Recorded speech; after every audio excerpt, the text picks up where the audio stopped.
Hey guys, this is Stephanie and I'm Stacks on Stacks on Stacks.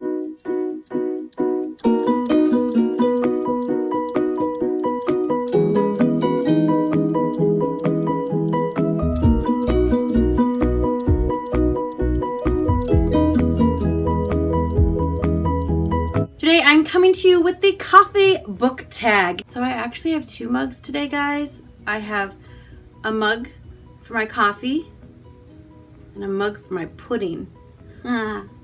Here is the spoiler. I don't drink coffee. So this is tea, and this is my little ducky.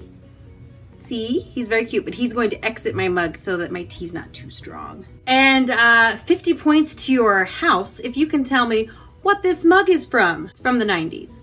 It's a mug from the 90s. That's your hint. So since this is the coffee book tag, which is a pretty old tag, by the way, the original tag was done by BangadyBangz probably like 3 years ago, but I've always kind of wanted to do it, so I'm going to do it. And I'm going to try and hold my mug up the whole time.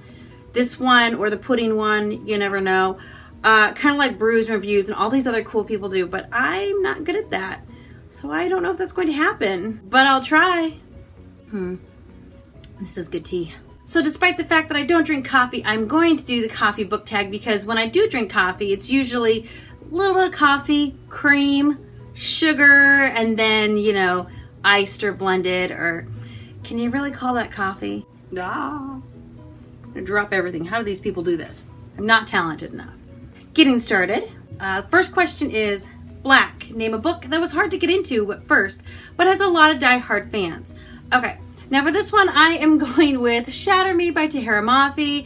This has a huge following. I found it insanely hard to get through, hard to get into at all, and I didn't really like it. I thought it was bad writing, and I thought it was shallow, and I thought that it was uninteresting and unengaging, and none of the characters are likable, and I was just like, so, but I did finish it. Next question is Peppermint Mocha. Name a book that tends to get popular in and around the holiday season. Now, for this one, I am going to go with something that gets popular for me in the holiday season. This time of year, I tend to want to read Harry Potter. I like to start at the beginning and get through the whole thing. But on like years where I'm like, oh, I know I can't, I'm too busy, I have too much going on, I'll just watch the movies. I do like the movies quite a bit. I'm not a purist that's like, the movies are crap. No, I like them. They're not the book, but I like the movies. So I will probably watch them because Christmas time makes me want to read Harry.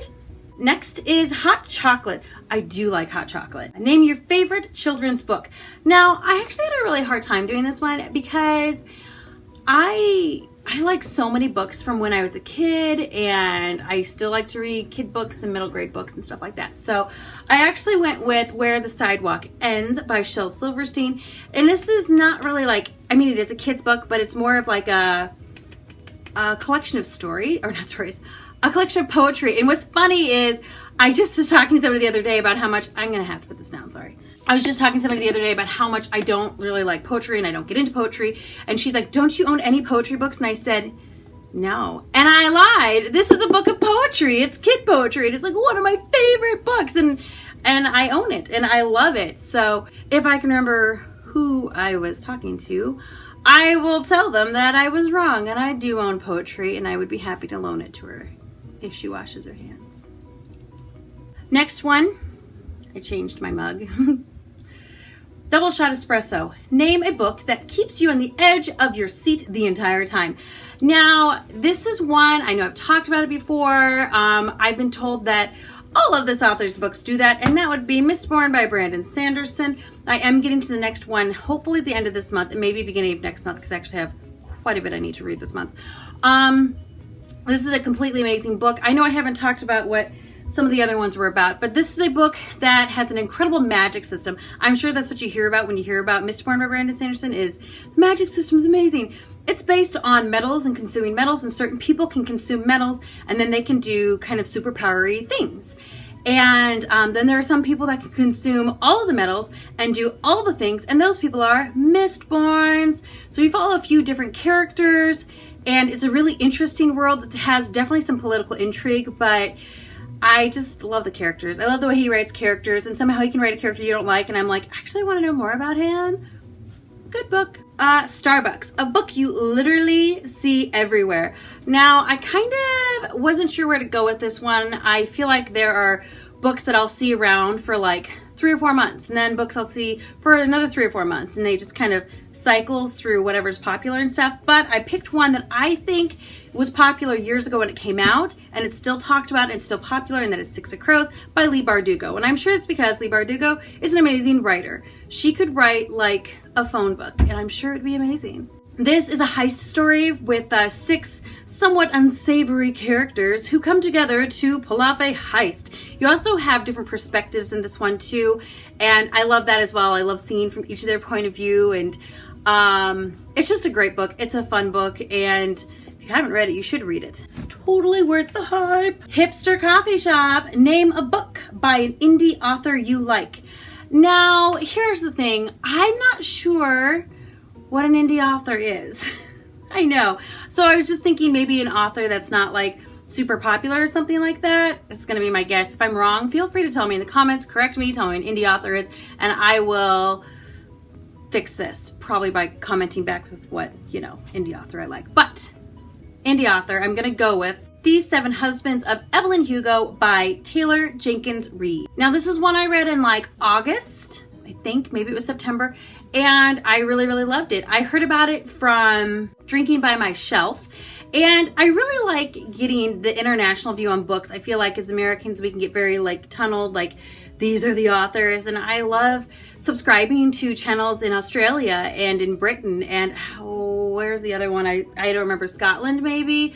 Mostly English speaking, guys. My other languages I really suck at. But they just have different books to recommend, and that's why I kind of thought this one might be an indie one, because I honestly hadn't heard of it except from her, which is crazy because it was such a stinking good book. In this book, we are following Evelyn Hugo, and basically her life, kind of.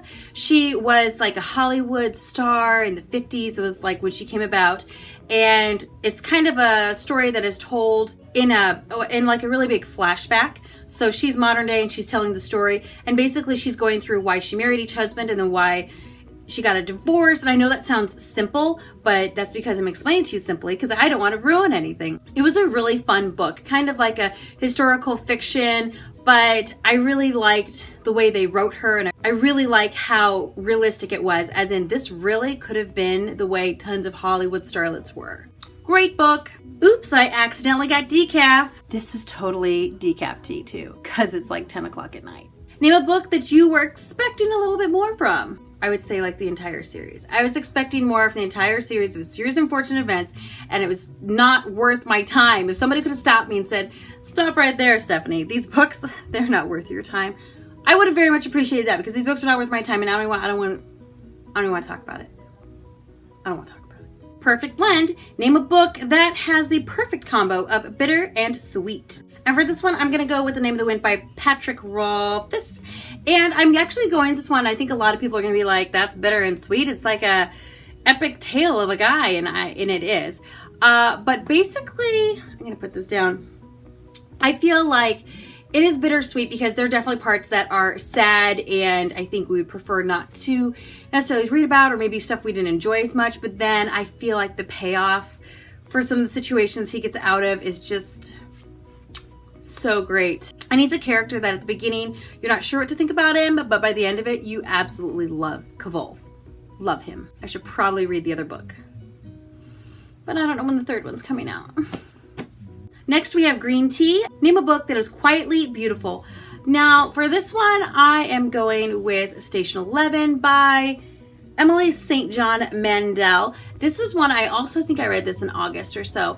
And this is one that I heard about on BookTube some, but not a ton. It was one I think people had a hard time describing, and I can understand why. Basically, it's kind of following a troupe of performers and musicians that kind of travel around in a post-apocalyptic society. Basically, a virus has hit the world, and like everybody's dead. Not everybody, but lots and lots and lots of people. Most of the people are dead. And, nobody to run electrical plants, there's no electricity, blah, blah, blah, blah, blah. So you have these people hopping around, and you're following their story. And I know that doesn't sound interesting, but it is interesting because it's multi-perspective. It kind of goes from like today where we don't have electricity back to back then when the virus is spreading and things like that. So it is a really enjoyable book. It's not particularly fast paced, but if you're in for the ride, you will like. Next one is Chai Tea, a book that makes you dream of far off places. Now for this one, I was kind of going to go with like a different fantasy world or maybe a book that takes place in outer space or something like that. But I just read this last month, so it was on my mind. And I decided to go with Wonder Woman Warbringer by Leigh Bardugo. And for this one, I was really thinking more Themyscira, which is the island that the Amazons live on. And I'm wondering if I go there, if I could like, you know, grow taller and maybe be tall and not short, because that could be fun. And to be flawlessly beautiful, also fun, insanely athletic, naturally fun. I just think it'd be a fun world to visit. And it is kind of a fictional off this world, except it is on this world, but you know what I mean, kind of place. This was a really great book. It was not like the movie, so if you saw the movie and you're like, oh, it was so great, it's different. It's not like a different character completely. I would have to say that Diana is still Diana. Like, that is true. She wrote Diana the same in the movie as she is in this book. It takes place modern day and not World War I. And, you know, just read it. It's good. And then I added one more because I've done that before on tags. I added Pumpkin Spice because we know that's popular. A book that has been very hyped. So for this one, I am going to go with Red Rising by Pierce Brown. Now, I haven't read this one. I will be reading it before the end of the year, I've decided. But it is a very hyped book. And they're also, everybody's very vague with when they talk about it, which I'm okay with because I don't want to know too much about a book before I read it. But I think there's like a caste system based on the color of your eyes. That's about it. That's all I got. But it is a very hyped book. But I've heard it lives up to the hype. Like my husband's even reading it now and he's like, yes, it lives up to the hype. So, all right, that is it. That is the book tag. I'm double fisting it now. So, you know, got my pudding, got my tea, got my coffee tag done, and that was pretty fun. I had to put them down. I don't know how Brews and Reviews does it. How do you do it, girls? How do you do it?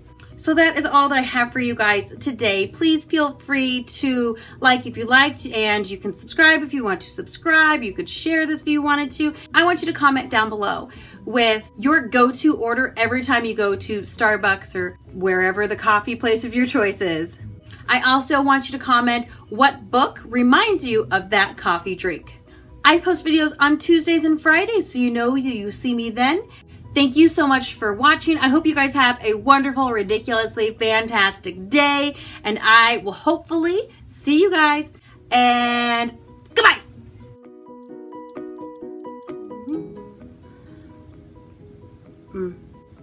Velvet red pudding.